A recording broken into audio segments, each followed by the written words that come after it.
The sky is clear and blue, not a cloud in sight. But suddenly a distant speck appears.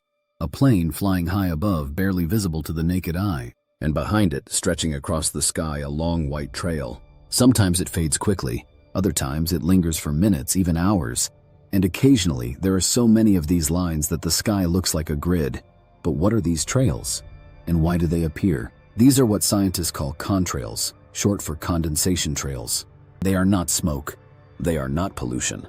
They are certainly not some kind of chemical spray. They are simply the result of physics, cold air, hot exhaust, and water vapor coming together under very specific conditions. The result? Visible streaks of ice crystals that can stretch for miles. Jet engines burn fuel, typically kerosene, at extremely high temperatures. The combustion produces carbon dioxide and water vapor as byproducts, and water vapor is the key. At cruising altitudes, usually between 30,000 and 40,000 feet, the air is freezing cold, often below -60 degrees Fahrenheit. When the hot exhaust exits the engine and hits this frigid air, the water vapor instantly condenses into tiny droplets, and those droplets almost immediately freeze into ice crystals. What you see behind the plane is, essentially, a man-made cirrus cloud made of frozen water. The reason it's white is the same reason natural clouds are white. Sunlight scatters off the ice crystals in all directions, reflecting light back to your eyes. So while it might look mysterious or artificial, it's just physics, on full display at 35,000 feet. The persistence of a contrail depends on humidity and temperature at that altitude. If the air is dry, the ice crystals quickly sublimate, and the trail disappears within seconds. But if the air is moist and near saturation, the contrail can stick around. It may spread out, widen, and even merge with other contrails to form larger cloud formations.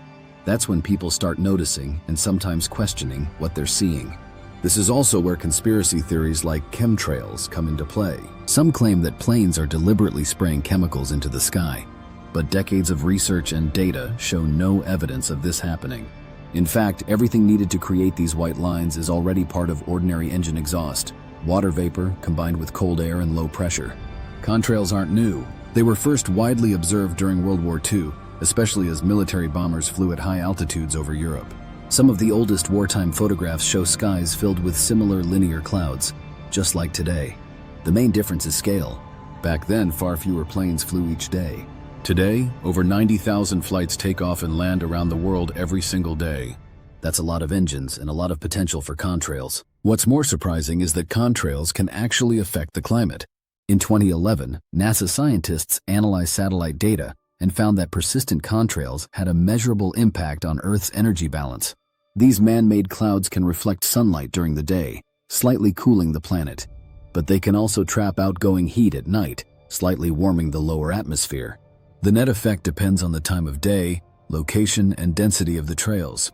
But it's enough that climate scientists now track contrail formation as part of broader environmental models. Some airlines and researchers are working on ways to minimize contrail formation, especially in regions where they're most likely to persist. That includes adjusting flight altitudes or changing flight paths to avoid humid layers of the atmosphere. But predicting exact contrail conditions remains complex, and real-time atmospheric data at 35,000 feet isn't always available. And yes, sometimes a plane leaves no trail at all. That doesn't mean the engine is off or broken. It just means the plane is flying through drier air, or at an altitude where the temperature or pressure conditions aren't right for condensation.